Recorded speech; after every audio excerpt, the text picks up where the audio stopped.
It's biting into the wood much easier. I'm able to draw it back and hit with a lot more force.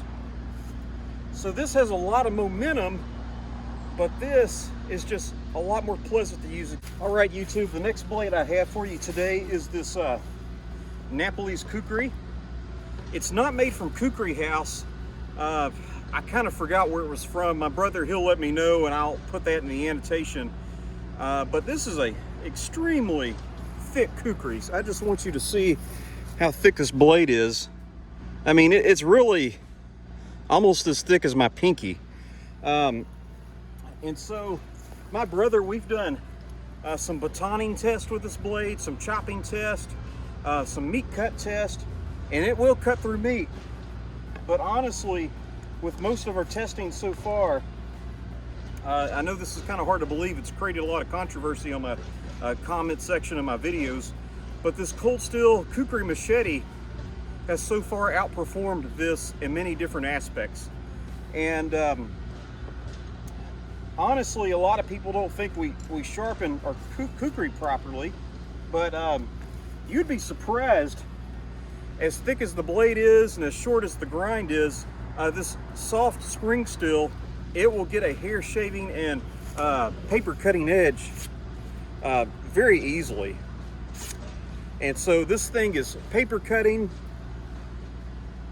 It's also shaving hair. I don't have much hair left on my arm, but it's shaving hair. And to me, just for the thickness of the blade, that's really impressive. Some down points to this Kukri is that the buffalo horn handle's cracking just from sitting in storage. And see that brass butt cap?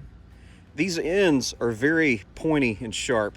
And so I'm going to have to use a glove, a leather glove, to chop with this thing.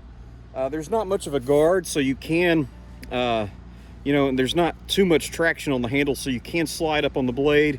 You got to be careful about that. But I'm going to go ahead and go for this. This thing is shaving sharp. It's cutting well. I want to go ahead and get my 1 minute timer out.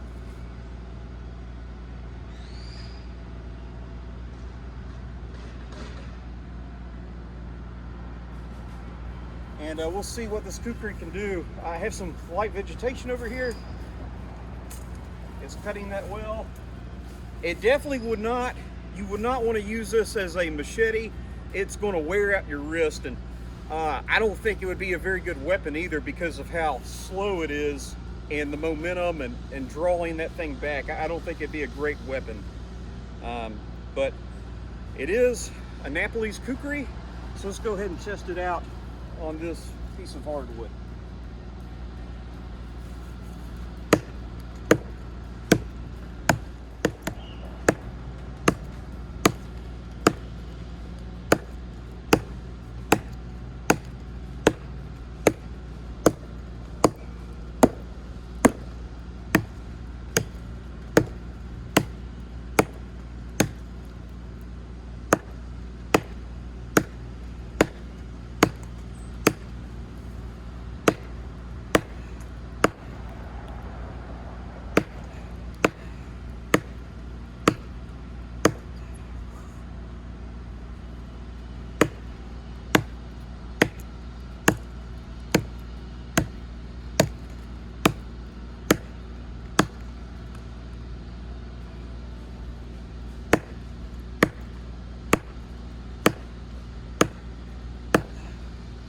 Goodness.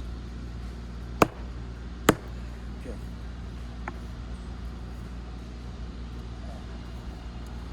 Okay, so you might have saw in that that was not very pleasant to chop with.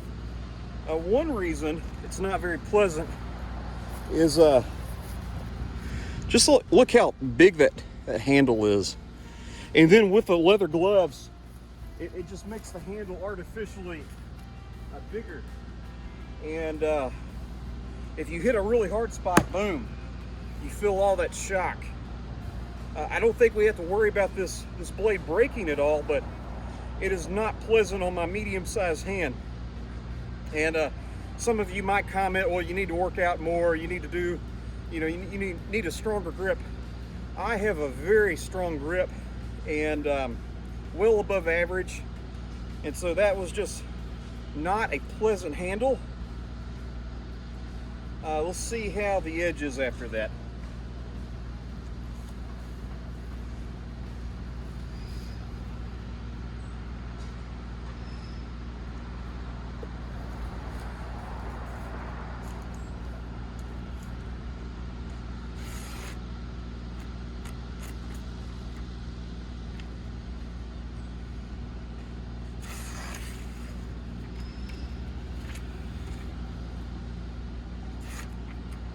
Okay, at the point of percussion,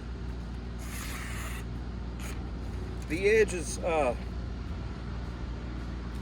not cutting well, right there. But that did make a rather somewhat reliable cut. I'm going to remove my glove and give this thing another 30 seconds.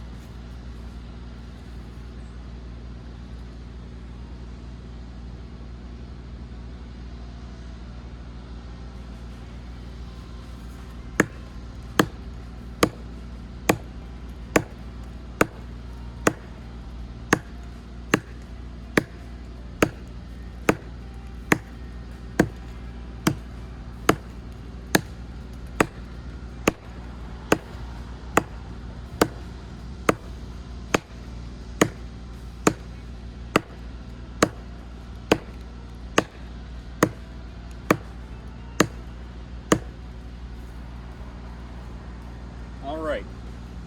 What I learned from that right there, that this is much more pleasant to chop with without that glove. That glove is just super thick, and instead of grabbing a handle that's about like that, all of a sudden it is just that much of a difference, and my hand just really starts to fatigue. I still felt a little bit of shock, but honestly, with the better grip, a little bit tighter in, the shock wasn't that bad. Let's see where the edge is at.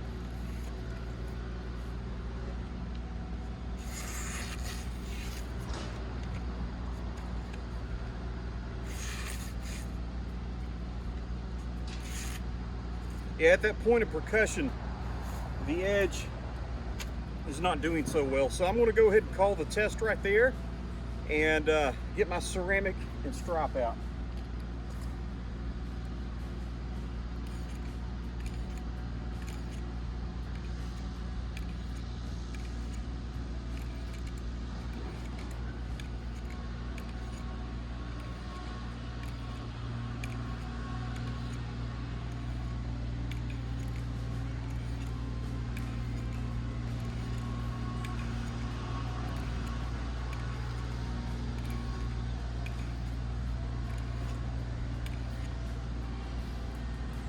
This thing's so heavy when you're moving it around in space while sharpening it, it really does start to fatigue the hand a bit.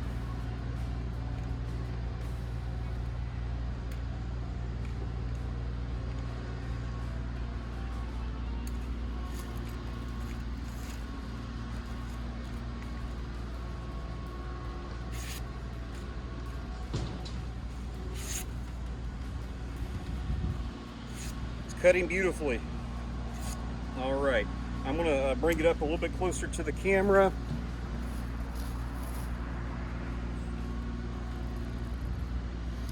You can't hardly see it, but it is shaving again. So that's the really incredible thing about these Kukris. They're super fat. I wouldn't say the grinds are performed all that well, but I guess just because the steel is so soft, even though there's a lot of meat behind that edge, it's still able to take a hair popping, paper cutting edge. And so, and you know, compared to my other test with Carbon V and also the 1055, this did hold the edge reasonably well. And so, although it's not my favorite Kukri for use, I really like to use this Kukri a little bit better. It's just a lot lighter, a lot quicker. And in my opinion, let's just see if you all can see this real quick.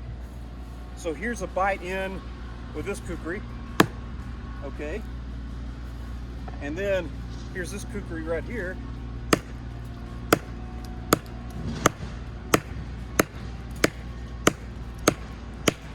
It's biting into the wood much easier. I'm able to draw it back and hit with a lot more force. So this has a lot of momentum, but this is just a lot more pleasant when it comes to task with light vegetation. It's just going to be a lot easier as a weapon, and this thing will also put some ferocious cuts on some meat as well. So it was a pleasure to test this blade out, but honestly I still like the Cold Steel Kukri machete better than the Napolese Kukri. Thank you for watching.